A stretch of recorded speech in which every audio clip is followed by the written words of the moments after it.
font des espèces de boîtes noires. Et donc, comment on refait pour reprendre le contrôle de sa donnée mobile? C'est ce que va nous expliquer Stanislas Coignard de S4M. Eh bien, Stanislas, c'est à vous. La zapette? C'est celle-là. C'est celle-là. C'est celle-là. Je vais tuer l'autre comme ça. J'attire l'attention de la régie sur le moment où il y aura une petite vidéo à l'intérieur d'une des slides. C'est pas un drame si on la passe pas. Bon, bonjour à tous. Ouais. Bonjour à tous. Stanislas Coignard, je suis en charge de la stratégie chez S4M. S4M, c'est un spécialiste, c'est probablement le premier spécialiste de la publicité mobile en France.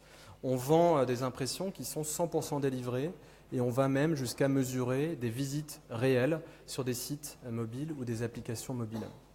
S4M, c'est 1600 campagnes l'année dernière, c'est 450 clients dans le monde avec des bureaux ouverts sur la plupart des continents mondiaux aujourd'hui. On a des convictions fortes et je pense que c'est les messages que je suis venu délivrer aujourd'hui, c'est que le mobile, c'est probablement le dernier bastion du consommateur et donc il y a une notion de respect, d'intrusion qui va être clé et c'est la raison pour laquelle on va parler de data aujourd'hui. Il faut protéger les données des utilisateurs parce qu'on a vu qu'ils étaient capables de couper le signal avec des adblockers. L'adblocker est un non-sujet sur le mobile in-app, mais il peut venir, donc il faut être vigilant là-dessus. Et il faut protéger les investissements des annonceurs parce que sans les investissements des annonceurs, tout ce dont on profite au quotidien et qui est gratuit, je pense aux news, au divertissement, peut s'arrêter demain. Et donc, l'objectif de S4M, c'est de réconcilier les marques et les consommateurs. Il y a M.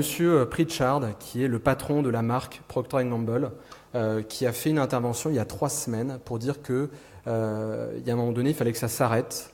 Les data, le point de départ de la data, c'est la transparence. Et il est aussi chairman de l'Association nationale des advertisers américains. Donc c'est un monsieur qui a un certain poids et une certaine influence. Et il dit que Procter & Gamble, en 2017, va faire le tri entre ceux qui sont accrédités par le MRC et ceux qui ne le sont pas. Ceux qui sont ouverts à des technologies de tracking tiers et ceux qui ne le sont pas. La bonne nouvelle pour nous, c'est que nous sommes à la fois accrédités par le MRC et à la fois ouverts à des outils de mesure comme IAS, par exemple. Donc aujourd'hui, le mobile, on le sait, c'est pas seulement un petit écran, il est partout, il est search, il est social, il est télé. Mais plus que ça, le mobile, ça va être probablement le seul canal qui, de façon assez efficace, va permettre de suivre les gens depuis le online jusqu'au offline. Et c'est vraiment ça la nouveauté. Le mobile, c'est même en réalité une extension de l'individu. Compte tenu du fait qu'on est capable de préserver l'anonymat, c'est probablement le meilleur filtre pour déterminer un comportement utilisateur sans empiéter sur son anonymat.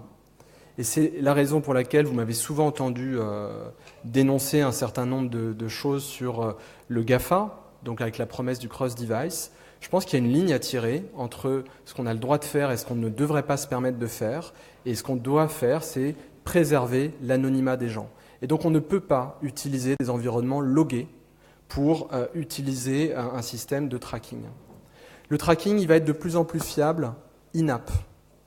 Et il est de plus en plus fiable in-app. Simplement, les applications ont tendance à prendre le pas sur le reste de la navigation Internet.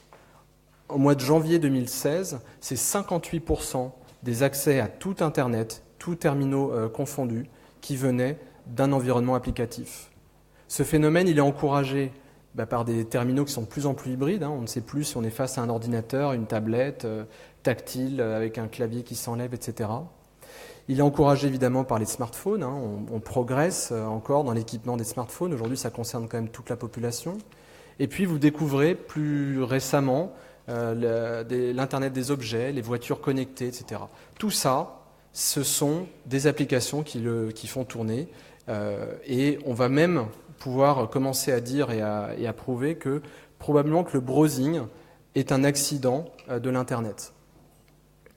Donc maintenant, quel impact ça a sur la publicité pour nous marketeurs?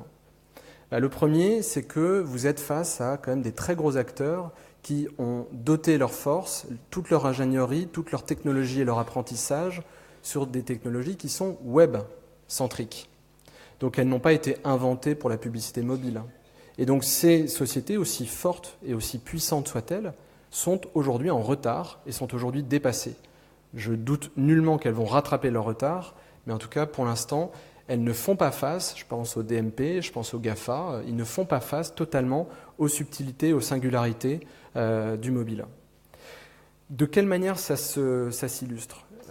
À gauche, le browsing, à droite, le monde des apps. Je prends un exemple simple, la géolocalisation. Dans le browsing, vous avez accès à l'adresse IP. C'est-à-dire que ça peut être un réseau opérateur assez lointain, et donc si je devais faire une campagne de Drive to Store, je ne pourrais pas me reposer sur l'adresse IP. À droite, une application, elle est téléchargée dans votre téléphone portable. Donc elle accède à des fonctions natives à votre téléphone portable. Et c'est le cas pour le GPS, par exemple. Autre exemple, le cookie et les identifiants uniques. Tous les échanges de données ne sont fiables que sur la base des identifiants uniques. Les cookies tiers ne sont pas acceptés sur le téléphone portable. Je vous laisse imaginer les conséquences dans nos travaux marketing. D'où elle vient cette data et de quelle manière on va pouvoir la récupérer pour en devenir in fine propriétaire. Elle vient de tous les éditeurs qui cherchent à nous convaincre de prendre la bonne décision et d'enchérir sur l'espace publicitaire. Vous avez sous les yeux une bid request, c'est une proposition d'enchère. Vous voyez qu'elle affiche le nom et la catégorie AB de l'éditeur. Vous voyez un peu plus en dessous que le possesseur du téléphone portable de cette application de l'éditeur, on découvre la puissance de son téléphone.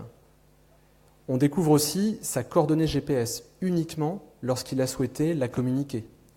Et on découvre encore l'opérateur, la marque, le modèle, la version d'OS du téléphone. Est-ce que c'est un smartphone ou une tablette? Et plus significativement, est-ce que cette personne est en Wi-Fi, en 3G, 4G ou en 2G?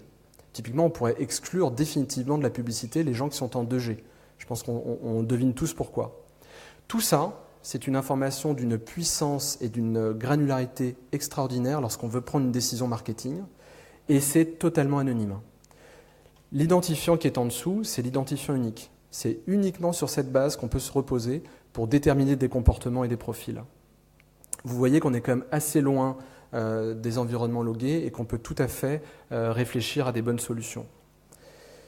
In fine, si vous deviez faire un parallèle, c'est la combinaison entre un device ID, la géolocalisation et le contexte qui vont devenir les nouveaux cookies, les vrais cookies capables de parler avec nos DMP.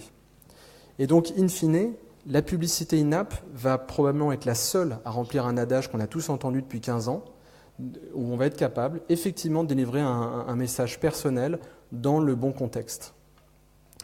Donc un exemple, donc c'est là où il y a une petite vidéo sur la droite, c'est un format qu'on a développé et qui se rapproche du Canva de Facebook, puisqu'il est toujours plus intéressant de copier les géants. Le rectangle Your Advert, c'est une bannière classique. Ce qui est intéressant, c'est que derrière, vous êtes dans une application, vous ne quittez pas votre application. Et si on peut lancer la vidéo, qui est sur la droite de la slide. Il faut cliquer dessus. Hein. Ouais. Moi, je ne pense pas pouvoir le faire. Mais peu importe, l'idée, c'est qu'on va pouvoir mesurer le parcours de l'utilisateur. Et on va pouvoir, avec les identifiants uniques qui ont été le plus loin possible dans cette expérience utilisateur, recibler les gens. C'est pas grave, je vais passer. La vidéo ne fonctionne pas? C'est pas grave, ne perdons pas de temps, il n'y a aucun problème. L'idée, à la fin, c'est que, et c'est vraiment le concept de reprendre le pouvoir de sa donnée, c'est qu'à la fin d'une campagne, on n'est plus avec une plateforme qui va conserver les enseignements à l'intérieur et qui ne pourra pas les extraire. Nous, on prend la position totalement inverse. C'est que quelqu'un qui a vu 2 images et pas 4, on va être capable de lui mettre un segment. Quelqu'un qui s'est engagé avec une marque, on va pouvoir le recibler, l'exclure ou adapter à un 2e message. Et ces datas, vous les possédez, on vous les remet. Donc pour des marques automobiles, tous les mois, on sort des identifiants uniques d'intentionnistes automobiles. Et ça appartient à la marque automobile. Elle en fait ce qu'elle veut. Donc, trois key takeaways. Le premier, c'est que le média, il est clairement à l'échelle de l'individu. Jusque-là, je ne vais pas enfoncer plus loin une porte ouverte. Le second, c'est que le mobile, ce n'est pas une question de taille d'écran, c'est une question d'environnement technologique. Le browsing d'un côté, les applications de l'autre. Et le troisième, c'est ne croyez pas que vous n'êtes pas en mesure de récupérer la donnée qui vous appartient, puisque vous payez pour ça. Je suis toujours fasciné d'entendre les annonceurs avec qui on discute énormément être totalement subjugués par des Google et des Facebook. On les regarde comme des poissons magnifiques, on les prend en photo, et derrière, on ne les bouscule pas. En tout cas, on ne les bousculait pas. J'ai l'impression que c'est en train de changer puisque Facebook a l'air d'accepter un double tracking et Google revient sur sa certification MRC. Donc c'est deux bonnes nouvelles. Le message que je voulais passer, c'est que vous n'êtes pas en train de photographier ces deux mammifères dans un aquarium. Vous êtes dans l'aquarium avec eux. Et qu'il y a un moment donné, il va falloir comprendre que les investissements que vous injectez pour ces géants peuvent se retourner aussi contre vous, parce qu'ils peuvent faire la plupart de vos métiers demain.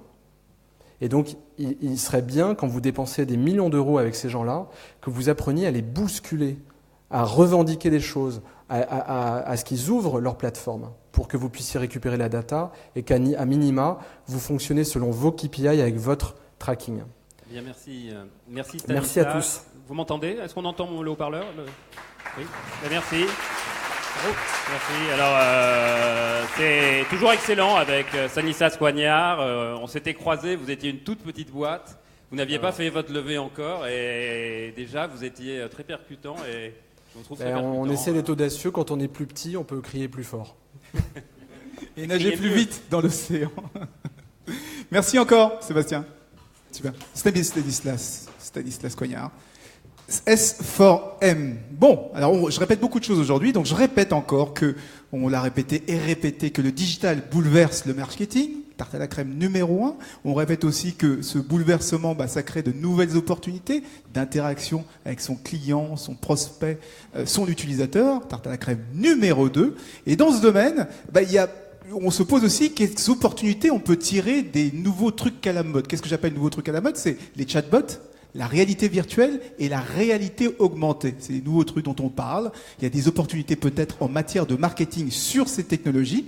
Eh bien, là encore, quelles sont ces opportunités? Quelles sont les bonnes pratiques?